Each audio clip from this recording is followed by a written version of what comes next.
IndiGo సంక్షోభంపై Delhi high court serious అయింది. IndiGo వల్ల ప్రయాణికులు తీవ్ర ఇబ్బందులు పడ్డారు. దేశ ఆర్థిక వ్యవస్థ కూడా నష్టపోయిందని, ఎందుకు ఈ పరిస్థితి తలెత్తిందంటూ ధర్మాసనం నిలదీసింది. ఇతర విమానయాన సంస్థలు రేట్లు పెంచుతుంటే కేంద్రం ఎందుకు చర్యలు తీసుకోలేదని ఢిల్లీ హైకోర్టు ప్రశ్నించింది.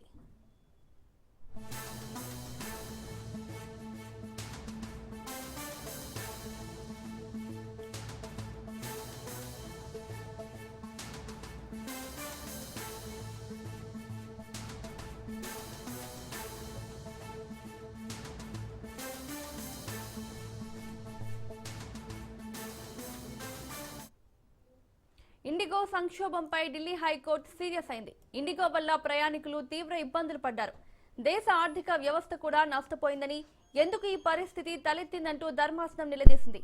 ఇతర విమానయాన సంస్థలు రేట్లు పెంచుతుంటే కేంద్రం ఎందుకు చర్యలు తీసుకోలేదని ఢిల్లీ హైకోర్టు ప్రశ్నించింది.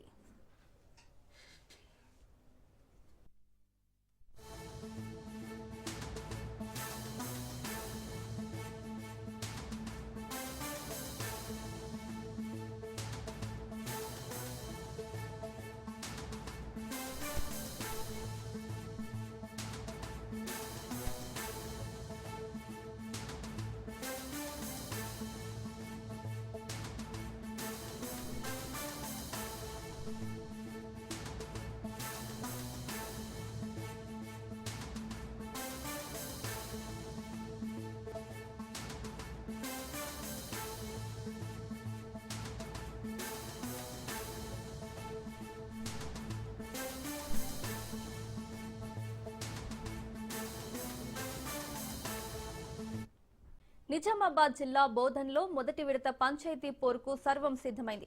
బోధన్ డివిజన్లో 184 గ్రామ పంచాయతీలకు 29 ఏకగ్రీవమయ్యాయి.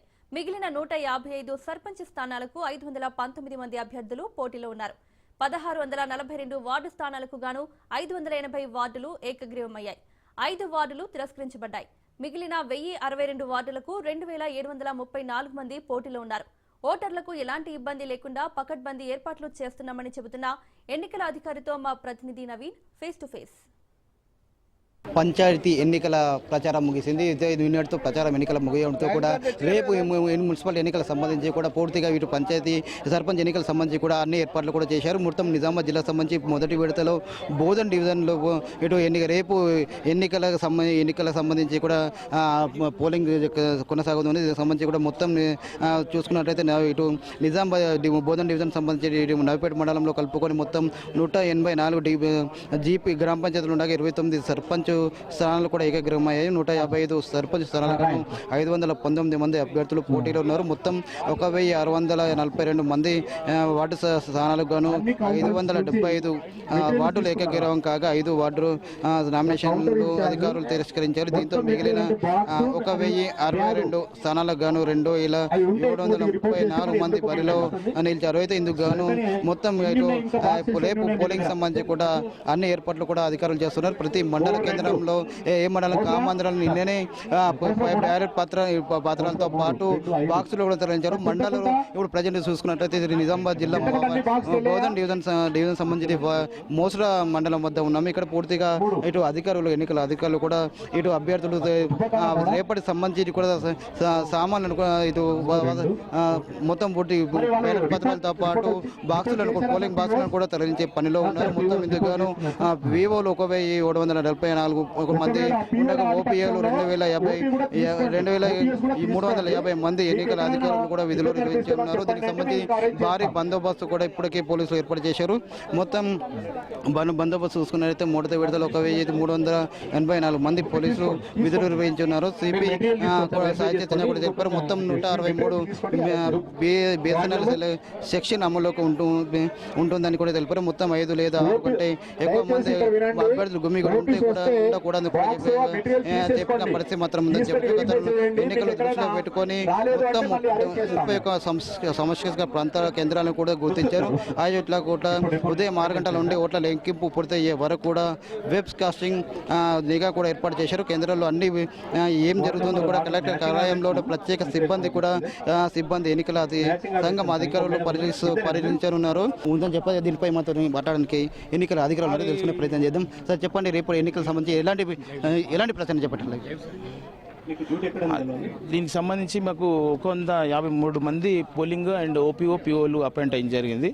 దీంట్లో పోలీస్ సిబ్బంది కూడా మాకు 120 వరకు అపాయింట్ చేయడం జరిగింది. దీంట్లో పిఎస్ వైజ్గా మాకు 52 పిఎస్లు ఉన్నాయి. ఈ 52 పిఎస్లో ప్రతి పిఎస్కి రెండు పోలీస్ కానిస్టేబుల్ ఇవ్వడం జరిగింది. ఈ ఓటింగ్ ప్రక్రియలో అందరూ కూడా పిఓలు ఓపీఓలు అందరు కూడా చెక్ లిస్ట్ ఇచ్చిన ప్రకారమే చెక్ చేసుకుంటున్నారు. ఏమైనా తక్కువబడితే కూడా మాకు ఇన్ఫామ్ చేయొచ్చు అని చెప్పి అంటున్నాము. ఈ బ్యాలెట్ బాక్స్లో కూడా ఏమైనా ప్రాబ్లం ఉంటే కూడా మీకు ఇన్ఫామ్ చేయమంటున్నాము. ఇన్ఫామ్ చేస్తే మా ట్రైనర్ చేసి మేము దానికి ట్రైన్ చేయించేసి అరౌండ్ క్లాక్ ఎట్లా చేయాలో ఏందని మేము వివరిస్తున్నాము. ఇది 2 o'clock 1 o'clock వరకల్లా క్లోజ్ అవుతుంది. క్లోజ్ అయిన తర్వాత లంచ్ చేసిన డిన్నర్ చేసిన తర్వాత వాళ్ళు స్పెషల్ కౌంటర్ ఇచ్చేసి మళ్ళీ తీసుకొని కన్సర్న్ పిఎస్కి వెళ్తారు. ఈ కన్సర్న్ పిఎస్లో 4 రూట్లు 4 బస్సులు ఇచ్చినాము. 2 రూట్లు ఉన్నాయి.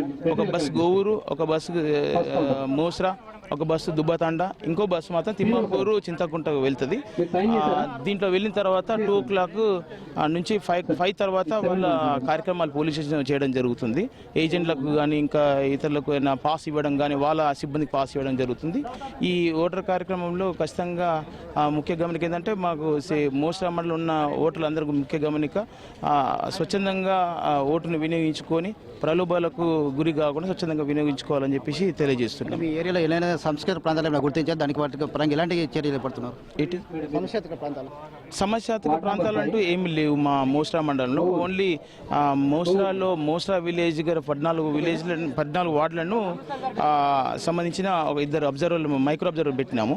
అవి సమస్యాత్మక కేంద్రాలు అని చెప్పలేము, బట్ వాళ్ళ అధ్యయనంలో ఉంటే ఎంతకన్నా మంచిదని చెప్పేసి మేము మైక్రో అబ్జర్వర్ పెట్టినాం జరిగింది. వాళ్ళ అధ్యయనంలో ఆ 14 పిఎస్లు కూడా పోలింగ్ కార్యక్రమం ఎలా జరుగుతుంది pin to pin minute to minute మాకు రిపోర్ట్ చేస్తారు. చివరికి మీరు ఓటు వేసుకోవాలి వచ్చే వాళ్ళు కూడా ఎలాంటి కార్డు తీసుకురావాలి? గుర్తింపు కార్డు మాకు స్టేట్ ఎలక్షన్ గారు గౌరవ ఎలక్షన్ గారు మాకు 30-40 వరకు ఓటర్ ఐడి కార్డులు మాకు ప్రూఫ్గా ఇచ్చినారు. దాంట్లో Aadhaar card, voter ID card, pan card, electricity receipt కానీ ఇంకా హౌస్ ట్యాక్స్ రిసిప్ట్ కానీ ఇంకా కొన్ని రకాలు ఇచ్చిండ్రు.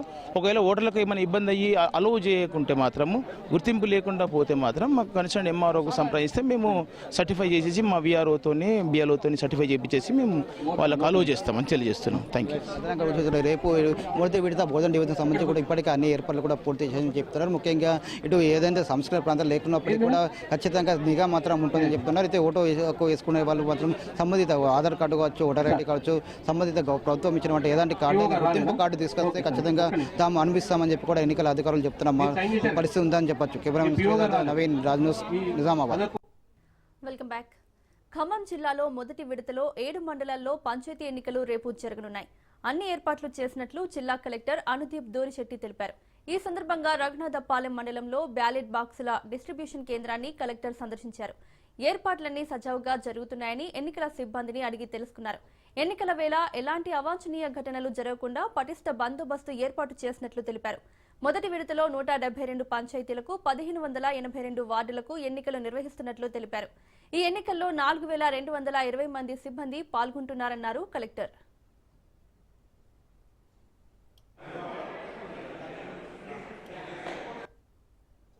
ఫేజ్ 1 మనకి రేపు పోలింగ్ జరగబోతుంది. దీంట్లో భాగంగా 7 మండలాలు మరియు 172 గ్రామ పంచాయతీలు, సర్పంచ్ పోస్టులు, అదేవిధంగా 1400 వార్డులకి ఎన్నిక రేపు జరగబోతోంది. దానికి దృష్టిలో పెట్టుకొని నేడు రఘునాథపాలెం మండలంలో ఇవాళ ఇది పర్యవేక్షణ చేసినాము. అన్ని విధాలుగా అన్ని 7 మండలాల్లో కూడా డిస్ట్రిబ్యూషన్ అండ్ రిసెప్షన్ సెంటర్స్ మేము ఏర్పాట్లు చేసి ఇప్పుడు అంతా కూడా డిస్ట్రిబ్యూషన్ సామాగ్రి పోలింగ్ స్టాఫ్ అందరికి కూడా ఇవ్వడం జరుగుతూ ఉంది. దీంట్లో భాగంగానే స్టాఫ్ పీఓలు ఓపీఓలు అందరూ కూడా రిపోర్టింగ్ కూడా చేసినారు. దానికి అనుగుణంగానే టీమ్ ఫార్మేషన్ ముందుగానే వాళ్ళకి ఆర్డర్స్ కూడా ఇవ్వడం జరిగింది. దాంట్లో భాగంగా వాళ్ళందరూ కూడా పోలింగ్ స్టాఫ్కి మెటీరియల్ తీసుకొని పోలింగ్ స్టేషన్స్కి వాళ్ళు ఇప్పుడు 12-1 గంట కల్లా బయలుదేరుతారు నిర్ణీతమైన రూట్లలో.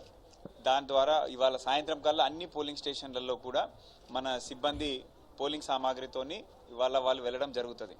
రేపు 7 గంటలకి పోలింగ్ మొదలవబోతూ ఉన్నది.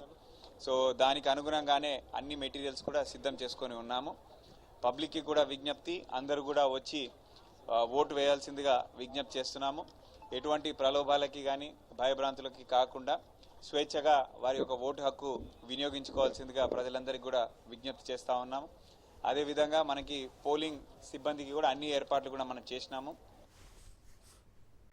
రెండో సాధారణ గ్రామ పంచాయతీ ఎన్నికలకు సర్వం సిద్ధమయ్యాయి. ఉమ్మడి కరీంనగర్ జిల్లా వ్యాప్తంగా మొదటి విడత గ్రామ పంచాయతీ ఎన్నికలకు 1520 మంది అభ్యర్థులు బరిలో ఉన్నారు. రేపు ఉదయం ప్రారంభం కానున్న ఎన్నికల పోలింగ్ కేంద్రాల వద్దకు పోలింగ్ సిబ్బందికి అధికారులు దిశానిర్దేశం చేశారు. సాయంత్రం లోపు పోలింగ్ కేంద్రాల వద్దకు పోలింగ్ సామాగ్రితో పాటు అధికారులు చేరుకుంటారు. కరీంనగర్ ఉమ్మడి జిల్లా వ్యాప్తంగా ఉన్న పోలింగ్ ఏర్పాట్లపై మరింత సమాచారం మా కరీంనగర్ ప్రతినిధి రవీంద్ర అందిస్తారు. రెండవ సాధారణ గ్రామ పంచాయతీ ఎన్నికలకు కరీంనగర్ ఉమ్మడి జిల్లా వ్యాప్తంగా ఇప్పటి వరకే పోలింగ్ సిబ్బందిని తరలించే విధంగా అధికారులు అయితే నిమగ్నమైన పరిస్థితి చెప్పవచ్చు. కరీంనగర్లో ఉన్నాం ప్రస్తుతానికి. మనం ఇక్కడ రేపు ఉదయం జరిగే పోలింగ్ కేంద్రాల వద్దకు కూడా తరలించే విధంగా ఇక్కడ రూట్ మ్యాప్ కూడా ఏర్పాటు చేయడం జరిగింది. వచ్చిన పోలింగ్ సిబ్బందికి కూడా వాళ్ళకు శిక్షణ ఇస్తూ ఇక్కడ నుంచి ఏ విధంగా వెళ్ళాలి, వీళ్ళతో పాటు బ్యాలెట్ బాక్సులు కూడా తీసుకువెళ్తారు. కాబట్టి ఈరోజు సాయంత్రం వరకే తరలించే విధంగా కూడా ఇక్కడ అన్ని ఏర్పాట్లు పూర్తి చేయడం జరిగింది. కరీంనగర్ ఉమ్మడి జిల్లా వ్యాప్తంగా చూసుకుంటే 1224 గ్రామ పంచాయతీలకు గాను ఉమ్మడి జిల్లా వ్యాప్తంగా ఉన్నాయి. దాంట్లో మొదటి విడతలో భాగంగా 398 గ్రామ పంచాయతీలకైతే ఎన్నికలు జరగనున్నాయని చెప్పవచ్చు. దాంట్లో 20 మంది ఇప్పటివరకే ఏకగ్రీవడం కావడం జరిగింది. అదేవిధంగా 378 గ్రామ పంచాయతీలకైతే రేపు ఉదయం ఆ ఎన్నికలు ప్రారంభమవుతాయి. ఒకవైపు ఆ పోలింగ్ ప్రక్రియ మాత్రం ఇక్కడ నుంచి వెళ్లే విధంగా ఏర్పాట్లు అయితే పూర్తి చేస్తున్న పరిస్థితులు అయితే కనబడుతుందని చెప్పవచ్చు. మొత్తం 378 గ్రామ పంచాయతీలకు గాను దాదాపు 1520 మంది అభ్యర్థులు అయితే బరిలో దిగనున్నారు. వాళ్ళ భవితవ్యం అయితే రేపు ఉదయం స్టార్ట్ అవుతుంది. మధ్యాహ్నం 1 గంట వరకు కూడా ముగుస్తుంది. కాబట్టి ఇప్పటివరకే పోలింగ్ కేంద్రాల వద్దకు తరలివెద్దే విధంగా కూడా ఇక్కడ సిబ్బందిని అయితే మొత్తం శిక్షణ ఇస్తూ ఇక్కడ నుంచి తరలించే విధంగా మాత్రం కరీంనగర్కి సంబంధించి ఇక్కడ ఏర్పాట్లు చేయడం జరిగింది. ఈ ఏర్పాట్లు చేశారు. అదేవిధంగా ఇక్కడ పోలింగ్ సంబంధించిన సిబ్బందిని ఏ విధంగా తరలిస్తున్నారో అడిగి తెలుసుకోవడానికి మనతో పాటు టీపో ఉన్నారు. వారిని అడిగి తెలిసిన ప్రయత్నం చేద్దాం. చెప్పండి సార్, ఈ ఎన్నికలకు సంబంధించి ఈ రోజు ఇక్కడ నుంచి తరలించే విధంగా ఎట్లాంటి ఏర్పాటు చేశారు? పోలింగ్ సిబ్బంది అంతా కూడా ఇక్కడ మార్నింగ్ 8 o'clockకే రిపోర్ట్ చేయడం జరిగిందండి. అండ్ వీళ్ళని ట్రాన్స్పోర్ట్ చేయడానికి బస్సెస్ కానీ అలాగే సెక్యూరిటీ అరేంజ్మెంట్స్ కూడా అన్నీ చేయడం జరిగింది. అండ్ రిక్వైర్డ్ పోలింగ్ మెటీరియల్స్ అందరూ కూడా ఇప్పుడు డిస్ట్రిబ్యూషన్ సెంటర్లో ఒకసారి చెక్ చేసుకుంటారు. ఏమైనా షార్ట్ ఫాల్స్ ఉంటే కూడా వాటిని ఫుల్ఫిల్ చేయడం జరుగుతుంది. అండ్ వీళ్ళందరికీ కూడా మధ్యాహ్నం తర్వాత వీళ్ళ కన్సర్న్డ్ పోలింగ్ స్టేషన్స్కి త్రూ బస్సెస్ విత్ సెక్యూరిటీ పంపించడం జరుగుతుంది. అండ్ పంపించిన తర్వాత కూడా వాళ్ళకి మిగతా అక్కడ వసతి అవన్నీ అరేంజ్మెంట్స్ కూడా పోలింగ్ సెంటర్లో ఉంటాయి. అండ్ వీళ్ళందరూ కూడా రేపు morning early morning mock polling చేయాల్సి ఉంటుంది. అండ్ మార్నింగ్ 7 o'clock పోలింగ్ని కమెన్స్ చేయాల్సి ఉంటుంది. పోలింగ్ కేంద్రాల వద్ద ఎటువంటి భద్రత ఏర్పాటు చేయడం జరిగింది? అక్కడ ఎటువంటి నిఘా పెట్టారు? పోలింగ్ కేంద్రాల వద్ద భద్రత అంతా కూడా పోలీస్ కమిషనర్ గారు ఆల్రెడీ అందరికీ కూడా క్లియర్ ఇన్స్ట్రక్షన్స్ ఇచ్చారు. అండ్ పటిష్టమైన బందోబస్తు ఏర్పాట్లు కూడా చేయడం జరిగింది. కొన్ని సమస్యాత్మకమైన పోలింగ్ స్టేషన్స్ ఉన్నాయి, ఒక 100 వరకు. వాటిలో వెబ్కాస్టింగ్కి సంబంధించిన అరేంజ్మెంట్స్ అండ్ మిగతా పోలీస్ బందోబస్తు యథావిధిగా చేయడం జరుగుతుంది. ఎన్ని గంటలకు ప్రారంభం అవుతుంది, ఎన్ని గంటల వరకు ముగుస్తుంది? కౌంటింగ్ ప్రక్రియ మార్నింగ్ 7 o'clock ఓటింగ్ స్టార్ట్ అవుతుందండి. అండ్ మార్నింగ్ 7 నుంచి 1 o'clock వరకు ఓటింగ్ అవుతుంది. అండ్ మధ్యాహ్నం 2 o'clock నుంచి కౌంటింగ్ స్టార్ట్ అవుతుంది. ఉదయం 7 గంటలకు ప్రారంభమైన పోలింగ్ ప్రక్రియ మాత్రం 1 గంట వరకు అయితే ముగుస్తుంది. 1 గంటకు ముగిసిన అనంతరం కూడా సాయంత్రం లోపు కూడా ఆ కౌంటింగ్ ప్రక్రియ మొత్తం కూడా ముగిసే అవకాశం కనబడుతుంది. ఫలితాలు కూడా వెల్లడే అవకాశం ఉంటుంది. కరీంనగర్ ఉమ్మడి జిల్లా వ్యాప్తంగా 1520 మంది ఒకవైపు అభ్యర్థులు బరిలో దిగారు. 378 గ్రామ పంచాయతీలు ఇప్పుడు ఎన్నికలు జరుగుతున్నాయి. కాబట్టి వాళ్ళ భవితవ్యం కూడా రేపు సాయంత్రం వరకు కూడా బయటపడే అవకాశం కనబడుతుందని చెప్పొచ్చు. కరీంనగర్ ఉమ్మడి జిల్లా వ్యాప్తంగా మాత్రం ఏర్పాట్లు అయితే పూర్తయ్యాయని చెప్పొచ్చు. కెమెరా పర్సన్ కిషోర్తో కలిసి Ravinder, Raj news, Karimnagar. Welcome back. మాజీ మంత్రి కేటీఆర్ వాహనాన్ని పోలీసులు తనిఖీ చేశారు. సిరిసిల్ల జిల్లా పర్యటనకు వెళ్తున్న కేటీఆర్ వెహికల్ ను ఆపి తనిఖీ చేశారు. జిల్లాల గ్రామం దగ్గర కేటీఆర్ కారులో చెకింగ్ చేశారు. గ్రామ పంచాయతీ ఎన్నికల నేపథ్యంలో పోలీసులు తనిఖీలు చేపట్టారు.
హైదరాబాద్ మూసారంబాగ్లో జర్మనీ నర్సింగ్ జాబ్స్ పేరుతో భారీ మోసం వెలుగు చూసింది.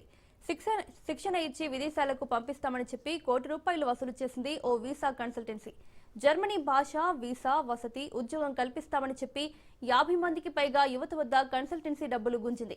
నెలలు గడిచినా కంపెనీ నిర్వాహకులు స్పందించకపోవడంతో వీసా విజన్ కన్సల్టెన్సీ వద్ద బాధితులు ఆందోళనకు దిగారు.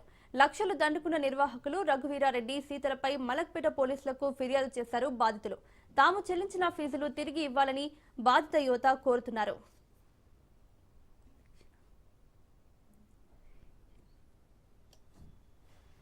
ఇక లాంగ్వేజ్ నేర్పిస్తాము, మీరు రండి, అది ఇది అని చెప్పారు. వీసా ఇప్పిస్తాం, ప్లేస్మెంట్ అన్ని చెప్పారు. బట్ ఏంటంటే మా సీనియర్స్ ద్వారా మాకు తెలిసిన విషయం ఏంటంటే వాళ్ళు ఇప్పటికొచ్చి ఎవరిని పంపించలేదు, అండ్ దట్టు ప్లేస్మెంట్స్ ఇప్పించలేదు, ఎగ్జామ్ స్లాట్ బుక్ చేపించలేదు, ఏం చేపించలేదు. సో మాకు అలా డౌట్ వచ్చి మేము సీనియర్ బ్యాచ్ ని అప్రోచ్ అయ్యాము. అప్రోచ్ అయితే వాళ్ళు చెప్పారు ఇట్లా ఎవరికి కాంటాక్ట్స్ లేవు, అది ఇది అని చెప్పి అన్నారు అనమాట. 3 లక్షలు, 3.5 లక్షలు, 4 లక్షలు అలా కట్టిన వాళ్ళు ఉన్నారు. ఒక్కొక్కరు పెళ్ళైన వాళ్ళు ఉన్నారు. వాళ్ళ ఫ్యామిలీ సిచ్యువేషన్స్, అబ్రాడ్స్కి వెళ్ళేసి తొందరగా సెటిల్ అయిపోయి 4 పైసలు వెనకేసుకుందాము అనేసి ఆ థింక్ చేసేసి మేము జాయిన్ అయ్యాము. ఆ జాయిన్ అవ్వడం కూడా మా అంతటా మేము వెళ్ళలేదు. వాళ్ళే మా నెంబర్స్ ఎలా కనుక్కున్నారో తెలియదు. మేము వాళ్ళ ద్వారా వీళ్ళ ద్వారా కనుక్కున్నాము అని చెప్పారు. కనీసం ఇప్పటివరకు ఆ ఆన్సర్ కూడా రాలేదు. జూనియర్ బ్యాచ్ అడిగితే వాళ్ళ మీద చేశారు, రిటర్న్ కేసు చేశారు. వాళ్ళు ఎందుకు రిటర్న్ చేశారు? ఆల్రెడీ మేము కేసు పెట్టాము, ఎఫ్ఐఆర్ ఫైల్ అయింది. కానీ మా జూనియర్స్ బ్యాచ్ మీద వాళ్ళు మళ్ళీ ఉల్టా కేసు చేసి అక్యూజ్డ్ కింద చేసి వాళ్ళ లైఫ్ రిస్క్ లో పెట్టారు. అది వీళ్ళు ఎలా యాక్సెప్ట్ చేశారో కూడా మాకైతే తెలియట్లేదు. అసలు మాకైతే న్యాయం జరగాలని మేము కోరుకుంటున్నాం సార్. దయచేసి మాకు న్యాయం చేస్తారనేసి మేము నమ్ముతున్నాం. గుంటూరు జిల్లా తుళ్లూరు మండలంలో మంత్రి నారాయణ పర్యటించారు. వడ్డమాను గ్రామంలో రైతులతో ఏర్పాటు చేసిన సమావేశంలో మంత్రి పాల్గొన్నారు.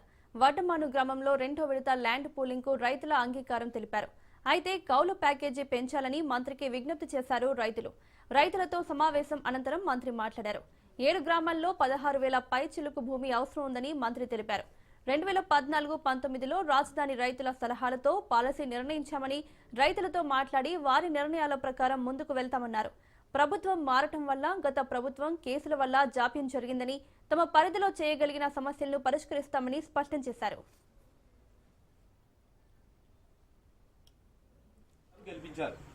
ఈ రాజధాని డెవలప్ కి ప్రభుత్వం కట్టుబడి ఉంది.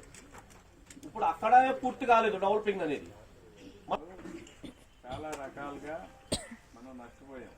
2014-19లో కూడా ఆ రోజు రైతు సోదరులతో కూర్చొని డిస్కస్ చేసి పాలసీలు కూడా వాళ్ళందరి యొక్క ఆమోదంతో చేసినవి. అదేవిధంగా ఇక్కడ కూడా ఒకసారి వచ్చి కూర్చొని డిస్కస్ చేస్తామనే ఉద్దేశంతో ఈరోజు వచ్చి డిస్కస్ చేసాం. వాళ్ళు అనేక విషయాలను తెలిపారు. గతంలో ల్యాండ్ పూలింగ్లో వచ్చిన ఇబ్బందుల్ని ఇక్కడ రాకుండా చూడమని ప్రతి ఒక్కరు రిక్వెస్ట్ చేశారు. ఖచ్చితంగా ఆ యొక్క అనుభవం అంటే 2014-19 అలాగే కంటిన్యూ ఉంటే అసలు ఆ సమస్యలు ఉండే కాదు. ప్రభుత్వం మారటం వల్ల గత ప్రభుత్వం కోర్టుకు పోయి అనేక కేసులు వేయటం, ఆ కోర్టులలో హెల్డ్ అయిపోవటం వల్ల అవన్నీ ఇప్పుడు ఏదైతే ల్యాండ్ అక్విజిషన్ అక్కడ చేయడానికి ఇబ్బంది ఉందో ఆ కేసులు మొన్న విత్డ్రా అయినాయి, నిన్నగాక మొన్న జస్ట్ 3 days బ్యాక్.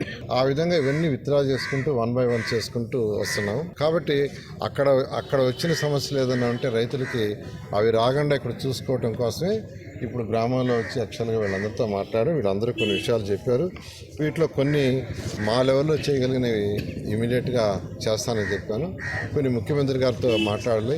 నేను శ్రవణ్ గారు ముఖ్యమంత్రి గారితో మాట్లాడి అవి డిసైడ్ చేయడం జరుగుతుంది. తుళ్లూరు మండలం వడ్డమాను గ్రామంలో రైతులతో మాట్లాడాలని ఆలోచనతో గౌరవ మంత్రివర్యులు నారాయణ గారు రావడం జరిగింది. ఈ గ్రామానికి రావడం ముఖ్యమైన ఉద్దేశం ఏమంటే 2వ విడత ల్యాండ్ పూలింగ్ లో ఈ గ్రామం ఉంది కాబట్టి ఏదైనా అనుమానాలున్నా, ఏదైనా సూచనలు సలహాలు ఉన్నా రైతులతో మాట్లాడి ముఖ్యమంత్రి గారి దగ్గరికి కేబినెట్ స్థాయికి తీసుకెళ్లగల ఆలోచనతోనే ఈ కార్యక్రమం నిర్వహించడం జరిగింది. 2-3 అంశాలు రైతులు క్లారిటీ కావాలన్నారు. బై అండ్ లార్జ్ దానికి ఒప్పుకుంటూ ల్యాండ్ పూలింగ్కి ఒప్పుకుంటూనే గతంలో కొన్ని గ్రామాల నుంచి మేము ల్యాండ్ పూలింగ్కి ఇచ్చాం. మా ప్లాట్లు ల్యాండ్ ఎక్విజిషన్లో పడినాయి. వాటిని వీలున్నంత త్వరగా మాకు కేటాయింపులు జరపాలని కోరారు. తర్వాత వడ్డమాను, పెద్దపరిమి, హరిచంద్రపురం గ్రామాలు కూడా రాజధానిలో భాగం కాకపోయినప్పటికీ, మొదటి విడత పూలింగ్లో భాగం కాకపోయినప్పటికీ ఎన్నికలు జరగనందువలన ఫైనాన్స్ కమిషన్ గ్రాంట్స్ కానీ, మండల పరిషత్ నుంచి కానీ, జిల్లా పరిషత్ నుంచి కానీ గ్రామ పంచాయతీల్లో గ్రాంట్లు లోపించి అభివృద్ధి. తిరుపతి జిల్లా శ్రీకాళహస్తిలో 7 గంగమ్మల జాతర అంగరంగ వైభవంగా ప్రారంభమైంది. గంగమ్మ ఆలయం నుంచి మూల స్థానాలకు గంగమ్మలు అత్యంత వేడుకగా బయలుదేరి వెళ్లాయి. మంగళవారం అర్ధరాత్రి నుంచి బుధవారం తెల్లవారుజామున వరకు గంగమ్మ ఆలయంలో గంగమ్మ మూల విరాట్కు విశేష అభిషేక పూజలు శాస్త్రోక్తంగా నిర్వహించారు. అభిషేక సేవ అనంతరం అమ్మవారి ఎదుట మహాకుంభం వేసి మహా నైవేద్య సమర్పణ కార్యక్రమాన్ని ఆలయ అర్చకులు, రజకులు నిర్వహించారు. మహా నైవేద్యం, మహాబలి సమర్పించి హారతులు సమర్పించారు. తెల్లవారుజామున పెద్ద ఎత్తున భక్తులు అమ్మవారిని దర్శించుకుని మొక్కులు చెల్లించుకున్నారు.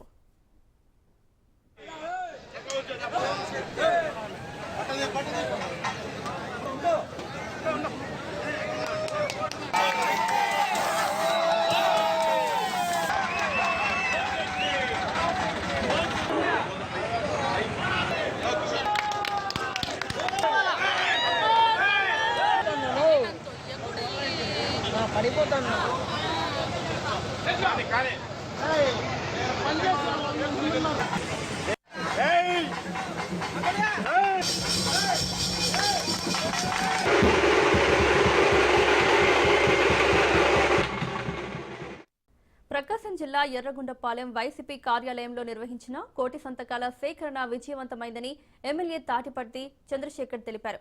మెడికల్ కాలేజీలను ప్రైవేటీకరణ చేయడంపై ప్రజల ఆందోళనలను ప్రతిబింబించే విధంగా ఈ సంతకాల సేకరణ చేపట్టినట్లు ఎమ్మెల్యే తాటిపర్తి చంద్రశేఖర్ అన్నారు. ఆదాయ వనరులు లేకుండానే మార్కాపురాన్ని జిల్లా ప్రకటించడం వల్ల ఉపాధి అవకాశాలు తగ్గిపోయాయని వైసీపీ నేత బత్తుల బ్రహ్మానందరెడ్డి అన్నారు. వనరులను సృష్టించిన తర్వాత జిల్లాగా ఏర్పాటు చేసి ఉంటే ప్రజలు వలసబాట పట్టాల్సిన అవసరం రాదన్నారు.